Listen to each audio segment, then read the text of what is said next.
إن الحمد لله نحمده ونستعينه ونستغفره ونعوذ بالله من شرور أنفسنا ومن سيئات أعمالنا من يهده الله فهو المهتد ومن يضلله فلن تجد له وليا مرشدا وأشهد أن لا إله إلا الله وحده لا شريك له وأشهد أن محمدا عبده ورسوله صلى الله عليه وعلى آله وأصحابه ومن اتبعه.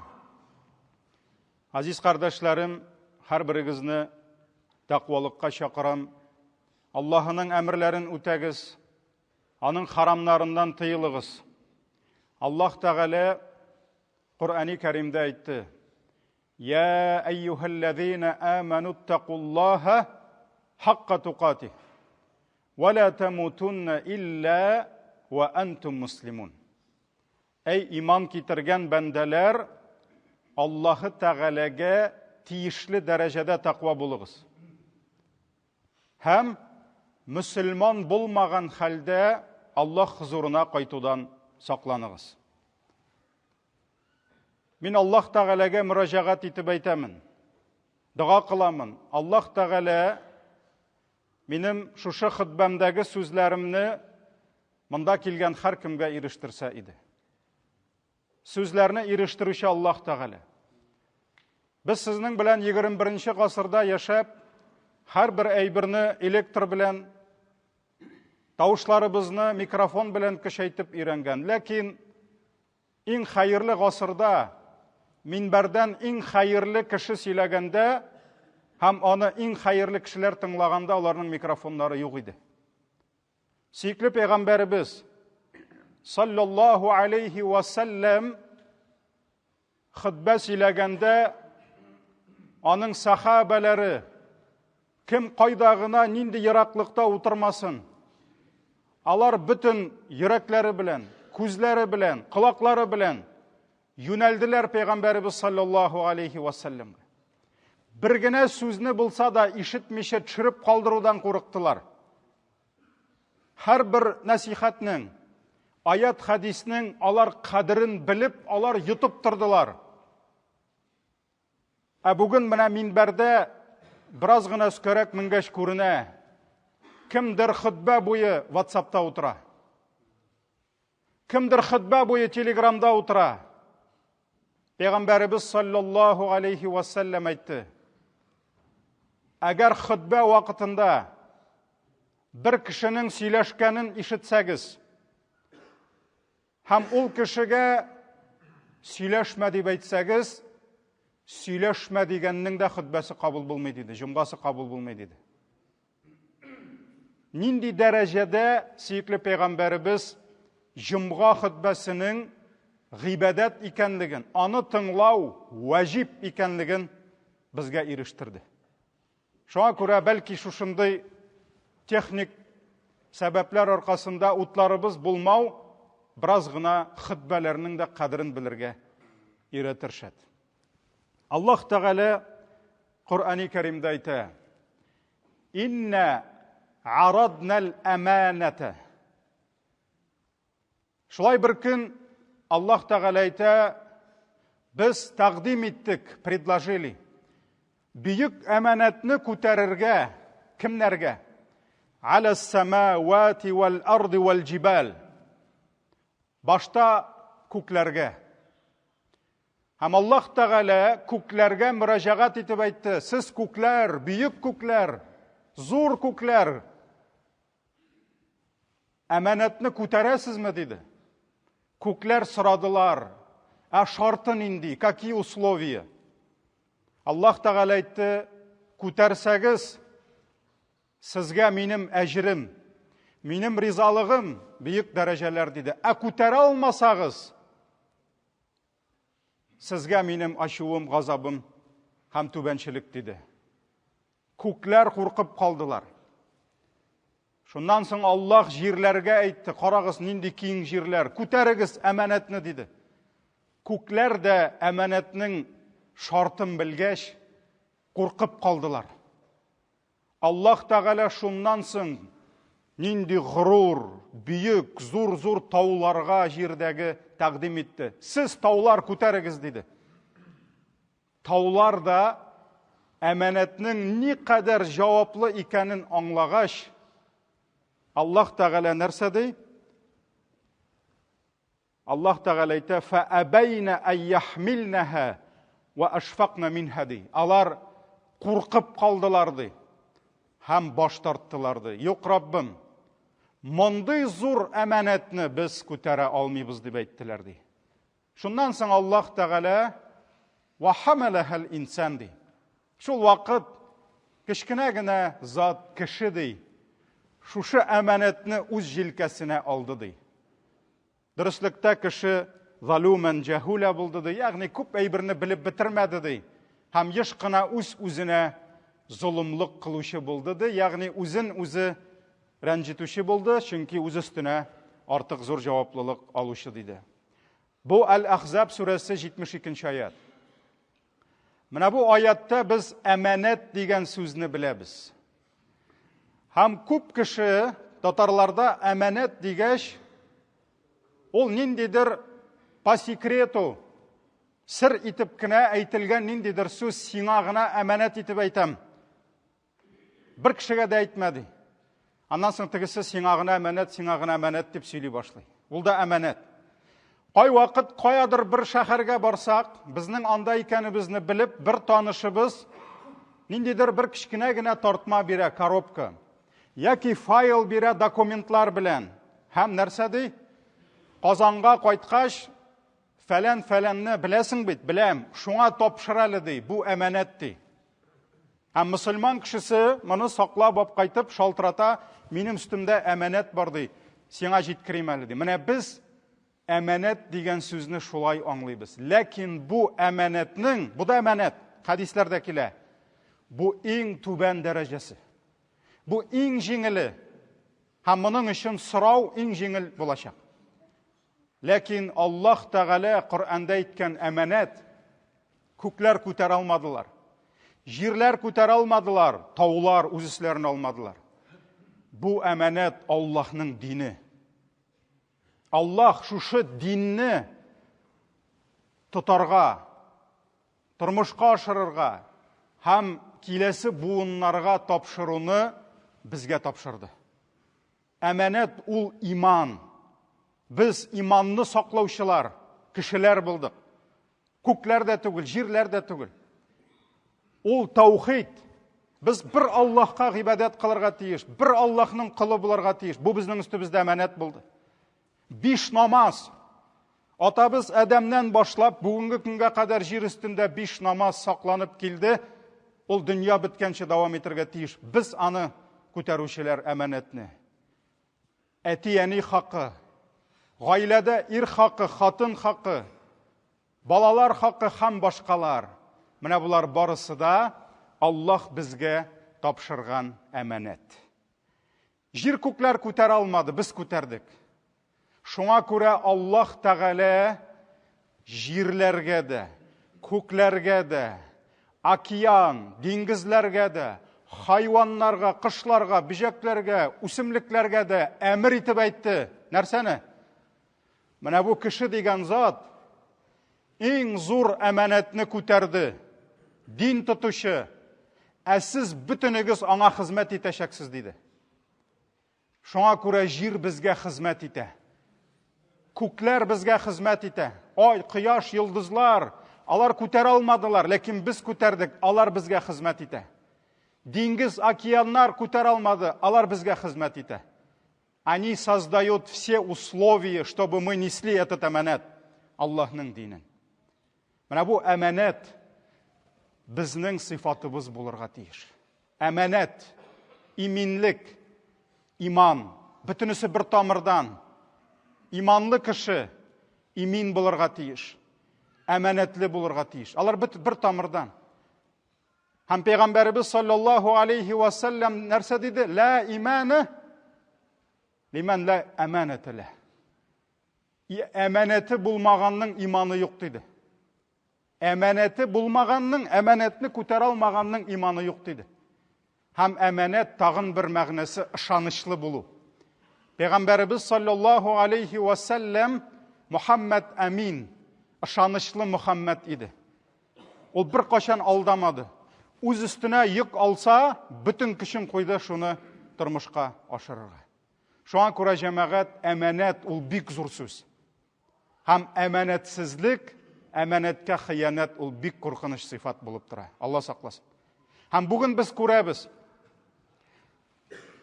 Теге пакетны алды мөселман кардәш. Ярар, мин аны алып кайтам Казанга, һәм теге абыйны табып кулына тапшырам, әманәтне тапшырам ди. Тапшыргач тынычланды, машалла. Пакетны ул ышанычлы рәвештә тапшырды. Ләкин шул ук кардәш, әлхәмдүлилләһ, әманәтне тапшырдым дигән кардәш, бер мөселман апа, мөселман абый янына бара да, «Эй апа, эй абый» ди. «Мин ышанычлы мөселман кызыгызны миңа бирегез» ди. Пакетыгызны дими. Теге коробка белән бүләгегезне дими. Капка төбендә торган машинагызны дими. 20 ел яратып, кадерләп үстергән кызыгызны бирегез миңа ди. Дайте мне ди, отдайте. Я надежный мусульманин ди. Әти-әни ышанып, кызларын тапшыралар. 3 айдан, 5 айдан, 1 елдан сезнең кызыгыз үзе гаепле дип, теге җегет әманәтне кире кайтарып ата. Берәр бала ясап кайвакыт өлгермиләр ди. Әйе, гаиләдә хәтерле хәлләр була. Әйе, ике холык, ике характер ышрашкач төрле хәлләр була. Пакетны алып кайтканда да кайбер мәшәкатьләр туа. Син кемнеңдер яраткан кызын алгач, бер сынау килде, икенче сынау килде дә булды, мин сынауны үтә алмадым дип кайтарып атасыңмы? Әманәткә хыянат итәргә ярамый. Шуңа күрә, мөхтәрәм җәмәгать, әманәт ул безнең сыйфатыбыз булырга тиеш. Мы должны быть надежными. Без ышанычлы булырга тиеш.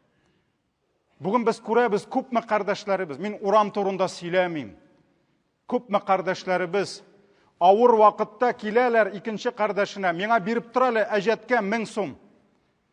Биреп тора әле 100 000 сум, 1 миллион дип ышандырып, ул ышанмаса бирмәс иде.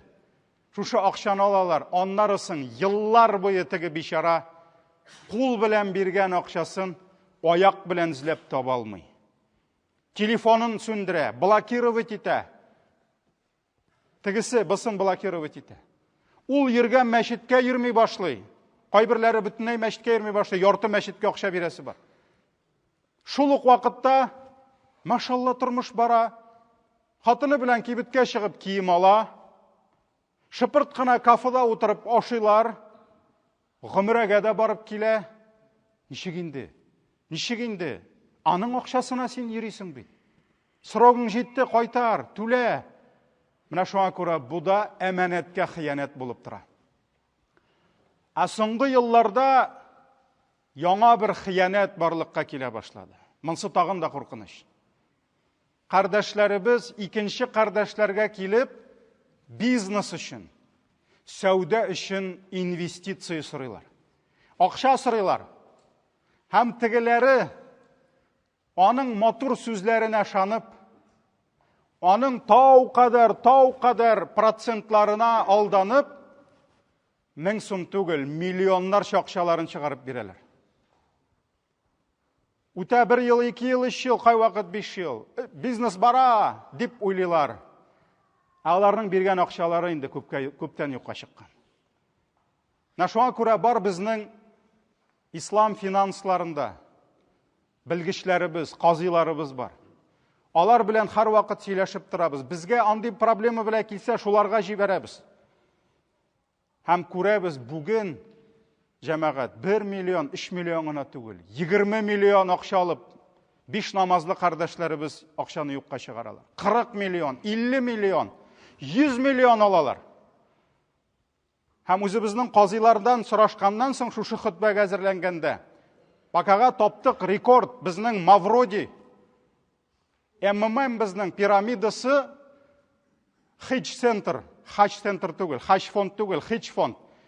Бір 5 жылдан хуш фонд деп те шығарашақлар әләні. Хаш фонд деп Хазірет айтты деп ойлай көрме. Хаш фонд турындасы бұрын. Хедж фонд. 1 миллиард 250 миллион ақша. 700 кішіден алып, ек ақша. Братья, простите, извините, так получилось. 1 миллиард 250 миллион. Қалғандарының 40-50 100 миллион. Бір русшалап айтамын да, разборкада өзім отырдым. 20 яшілік жігіт бұрынында маңқасы кепмәген. 20 яш. Меңа 45 тол алла берса, мен көз алдыма кетірем. 20 яшта өзім 100 миллион ақша жиған. 40 яшілік, 50 яшілік обзилар шоңа шанып ақшаларын тапшырған. Кім 20, кім 30, 40 миллион. 100 миллион yok. Не знаю, так получилось.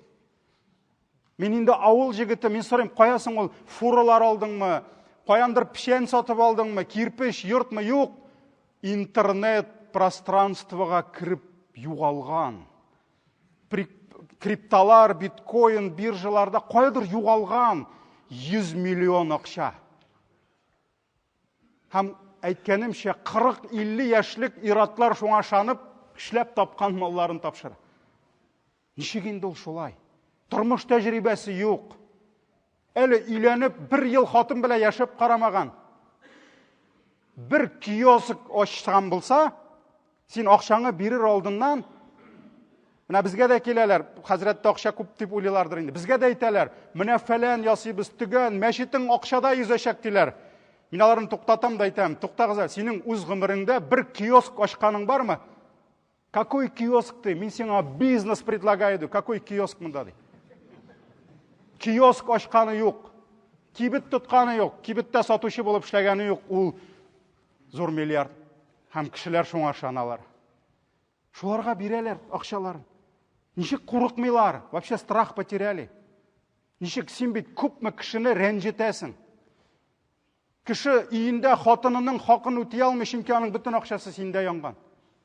Кіші хожға бара алмай, чөнки бүтін ақшасы сенде янған. Баласына ұнығына бере алмай, өзінің вазифасын өтей алмай, зәкәтін бере алмай. Зәкәт, аның анда 50 миллион ақшасы бар, ләкин ол ақша жоқ. Зәкәт қоя, мұқтажлар күтә.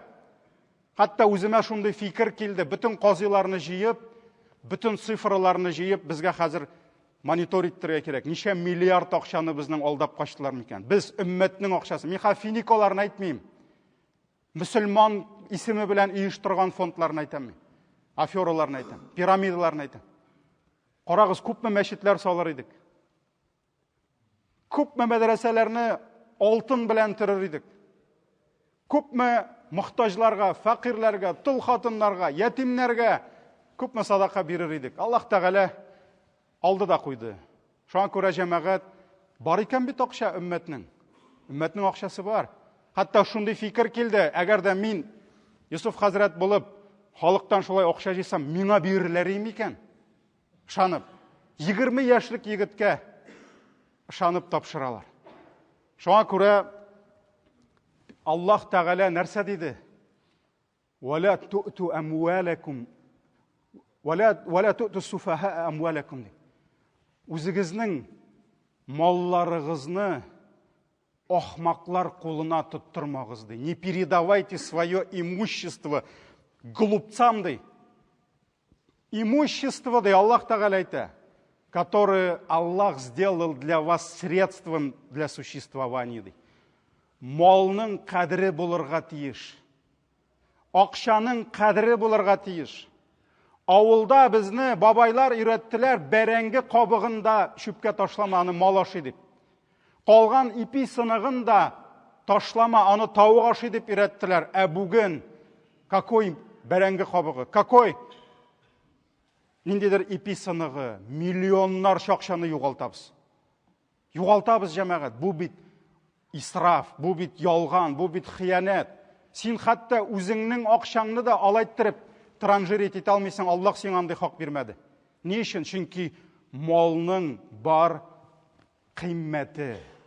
Аллах қаршында. Ол сиңа Аллах берген ақша, син аны тіләсән ишек, немеш правы тігінде мұнда ташларға.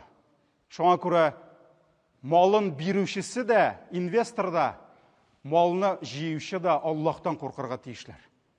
Бұл бик қорқыныш хәл жәмәғат. Сенің оқыған намазларың қабыл болмаяшақ, тұтқан уразаларың қабыл болмаяшақ, сенің ортыңда көп мәренжіш тұра. Шоңа күрә мұнда, ой, братья, так получилось, деп кінә ақланып болмай. Йоқ жәмәғат. Нинди сыйфатларға ие болырға тиіш, біздің ақшабызны алушы. Қарағыз, Муса алейхиссалам іш сұрап келгәш Мәдиян халқына. Әтиләріне нәрсе деп әйттілер? Әти, аны алсаң бұла деділер. Аны алсаң бұла деділер. Не үшін? Чөнки ол қауиюн. Муса алейхиссалам күшлі. Ол зағиф түгел. Зағиф кішін ішкі алып болмай. Ол күшлі бұларға тиіш. Бір өзі көтерді ташны, қиыны қаплап тұрған. Аны 10 кіші көтер алмайды. Шоңа күрә әтисі алым мекен, yok мекен дегәш, нәрсә деділер? Алды.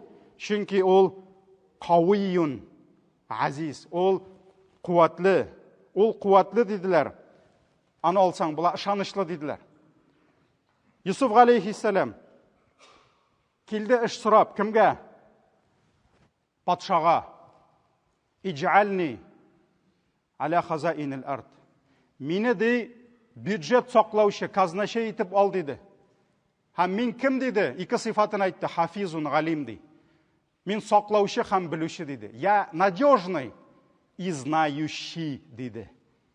Шоңа күрә ақшаңны бергенде қара.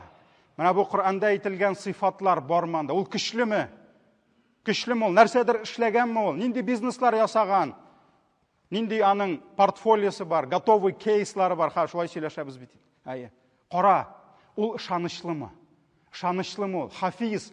Мен ышанышлы дейді Юсуф алейхиссалам патшаға. Һәм ол үз ішін біләме? Алим. Мен үз ішімні біләм дейді. Шоңа күрә кіші білірге тиеш үз ішін. Ол үз вазифасын білірге тиеш. Қай вақыт мына шушы финансовый разборкалар вақытында күрәбіз. Теге миллионларны жиғашта миллионер еши башлый, білесіз ме? Машина алышына 11-й iPhone 16-й ғайләне. Шундук, туқталы. Сен кім ақшасын алдың бұл iPhone-ны? Сенің шотыңда 20 миллион ақша бар, ол бит сенікі түгел, ол инвесторларныкі. Сен аны инвесторлардан алдың, өзің iPhone алам деп ме? Әлі оборотқа жіберіп, бизнес қылып, аларға да өзіңе да ақшасын. Мына өзіңнің ақшаңны ішләгәш алырсың. Ләкин кіш ақшасына ярамай. Зор-зор отельларда яшилар. Сағат астында яши. Мен де яшисы келе сағат астында. Ләкин кіш ақшасына түгел. Кіш алдаған ақшаға түгел. Мына шоңа күрә җәмәгать, бу безнең бәләбез. Бу бүтін дөньяның бәләсе. Ләкин бу бәләгә біз дә кергәнбез. Біз ислам өммәте, мусульман дип йөрүчеләр, шушында намазга килүчеләр дә шушы әманәткә хыянат кылалар. Менә бу бик куркыныч хәл. Алла сакласын. Моның афаты, моның фаҗигасы аның үзенә дә, аның гаиләсенә дә төшә. Алла сакласын. Үзең өчен курыкмасаң, гаиләң өчен курык. Һәм Аллаһ Тәгалә әйтә: «Я айюхаллазина аману ла тахуну». Не предавайте, о те, которые уверовали. Эй, муъминнар, хиянат кылмагызды. Не предавайте ди. Кимне? Ла тахуну Аллаха ва расул. Аллахны һәм аның илчисенә хиянат кылмагыз. Аның диненә хиянат кылмагыз. Ва тахуну аманатикум ва антум та'ламун. Һәм белә торып, аманатларыгызга хиянат кылмагыз ди. Аллаһ Тәгалә кисәтә, хиянат кылмагыз ди. Хатта кайберләрен тикшерә башлагач, теге 10 миллионны алган бит ул, 15 миллионны җыйган, яки 50-100 миллионны. Кай вакыт тикшерә башлагач аңлыйсың, он изначально знал, что этот проект он губительный. Ул алдан белгән тегеләрнең акчаларын алып алдыйсын. Шуңа күрә җәмәгать, бу бик зур фаҗига. Ла тахунуллаһ ва расул ва тахуну аманатикум. Аллаһка, илчисенә хыянат кылмагыз. Аманатларга хыянат белә торып хыянат кылмагыз. Вагламу, Білігіз, әннәмә әмуалукум ва ауладукум фитнә. Дұрыстықта сіздің үстірген балаларығыз да, жиған ақшаларығыз да фитнә дей, это искушение дей, это испытание дей. Сіз ойлап қарағыз, 20 яшілік егітінің жүрегі нәрсе эшлейді? Шотымда 100 миллион көргеш. Менің көргенім жоқ. Менің көргенім жоқ, тұтып та қарағаным жоқ, кішінікіндеген. Бірәсік тұтып қаратсақ, тұтып қарағаным деп айтырайым. Жоқ, 20 яшілік егіт, оның қолында 100 миллион ақша. Ол оқылда, оның оқылы кете. Шоңа көрі Аллах нәрсе дей, білігіз дей, башта айта, қиянат етмәгіз дей, әмәнәтләрігізге. Аннары сан айта, білігіз дей, сізнің ақшағыз, ол фитнә дей. Аллахта ең бейік әжір дей. Шоңа көрі мұхтарам жемағат, кіші малына кіріп, кіші әйбірсіне тиіп, өз үстіңі кішінің рәнжішін, Аллахының ләғнетін алып яшәуден Раббым біздің өзі сақласын. Үмметі бізні сақласын. Ғаділ қызмет етігіз.